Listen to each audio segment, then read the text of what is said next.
My name is Foster Silubane. I'm working at Watericon division, a chemical manufacturing factory. I'm a chemical production manager. Watericon, it has a lot of different divisions.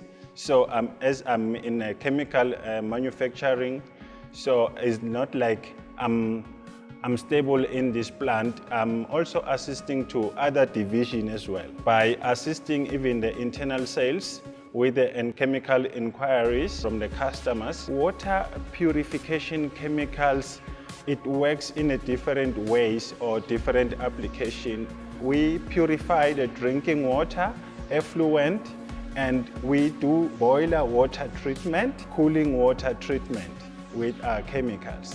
So that's why I said we do more different application with our chemicals. Watericon division has got this brand, this Hydrance brand chemical, which we do have the color-coded chemicals for the customers, so then it will be easy for them to differentiate. The red stickers is for boiler, blue stickers is for cooling water treatment, the purple stickers is for biocides and non-oxidizing biocides, the orange stickers for CIP chemical, which is cleaning chemicals, and the anti-foam chemicals. We put all these color-coded stickers so then to ensure that the client or the customer, they use the right chemical to the relevant application.